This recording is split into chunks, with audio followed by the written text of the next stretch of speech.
One of those other guys that you're alluding to is number one pick Paolo Banchero. Sure. And Paolo is quoted as saying, I want definitely as a team to be in contention, whether that's a playoff spot or play-in. I also want to be rookie of the year. Man, do we love this. This is that winner's mindset, similar to Cole Anthony, want to be an all-star. This guy wants to be the best rookie in the league without a doubt. And, I mean, if NBA preseason is any inkling of what's about to come, I think he's got a good shot, Pish. Yeah, absolutely. And you love to hear him say this. I feel like everybody said the right stuff at Media Day. Yeah. Like they all kind of checked all the boxes for what you'd like to hear them say. And it's definitely nice to hear him say, I want to be in contention. They're not looking for another rebuilding year here. We don't want to be in a Wembanyama sweepstakes situation. Mm-hmm. We are looking to get into the play-in and get back into the playoffs and make some noise and maybe play spoiler at some point. Like, let's do it. This team's only going to get better as the season goes on. Right. So if they can stay in that conversation and just get in the play-in, you never know. Mm-hmm. And again, T. Ross, I mean, we're quoting T. Ross left and right here. Mm-hmm. He, on his podcast, talking about Paolo Banchero, said he can do everything. He shows glimpses of absolutely everything: playmaking, scoring, defense. He can play point. He's just a jack of all trades. And as I alluded to a moment ago, talking about his preseason numbers, a whopping sample size of 2 games, Speech. Yeah. Huge sample size, all right? You really could see, though, that he could do everything. 20 points per game. If you put him on today's team, that would lead our team. 6 assists a game. That mark would also be leading our team. Cole's the next behind him at 5.7. And the biggest one for me, what I'm most excited about, and we talked about this during preseason, free throw attempts. 10 free throw attempts per game he averaged. Yep. The next, you're not looking at the slide right now, so I'll let you guess. Who was the next closest player on our squad last year in terms of how many free throw attempts, and who was it?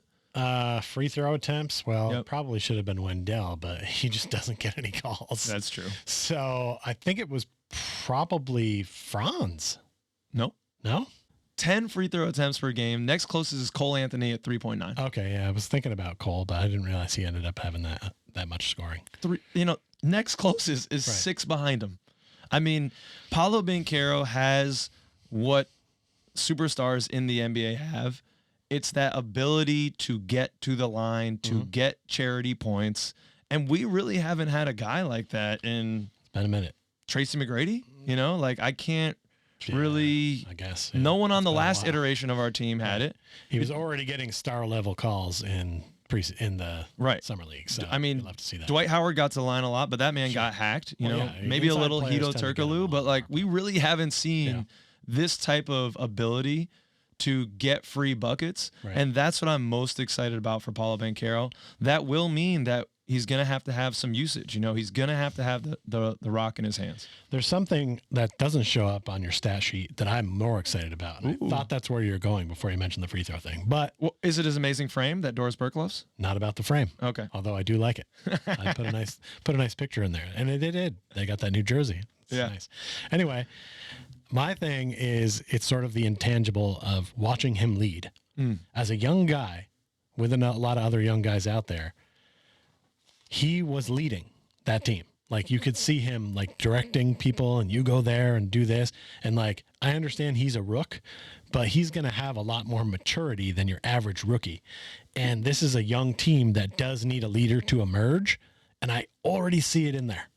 I already see that leadership role of you go there, do this, come over here, not as a point guard, but as a legit, let's do these plays. Let's run this. Let's go over here. You can see it. It's an intangible thing that you just have to feel as a vibe that I think is probably a large part of the reason they drafted him, because we need this guy. We need that. We're vibing. Yeah. I'm the vibe guy. Well, you went with free throws. So, I mean, he had a good point for sure. Yeah. And that's part of it as well. He's the kind of leader that will know enough that okay, those guys aren't hitting right now, or they're keying on him, or they're playing one down the post. Now it's Paolo time. Yes. And I'm going to go get a bucket, or I'm going to go get fouled. I'm going to do something positive for the team because everybody else is covered or things are going on. That's what we've been missing for a while, is someone who can create their own shot, do their own thing when the other options aren't open. And I don't think he's going to be selfish about it. I think he has a good enough head to know when it's time to turn it on and when not. No, I mean, I heard Kobe didn't have Price to turn it on much at Duke. So no, Kobe Price talking on a podcast. I think it was called Hard Knocks NBA podcast. A really great listen. Go check that out. He was talking about how impressed he was with a similar point you were talking about, that even on an NBA preseason summer league game where really a guy like Paolo has the green light. You know, there's one or two guys on every team where it's like, dude, take as many freaking shots as you want. Especially in summer league. Especially in summer league. He could have done that. Yep. He didn't, like you said. Right. He was looking to get other guys open looks, looking to improve and elevate the play of those around him. And I just can't wait to see RJ where to go. Yeah, exactly, man. Directing traffic. Let's go. Right. And I think that's why we're so damn excited about this.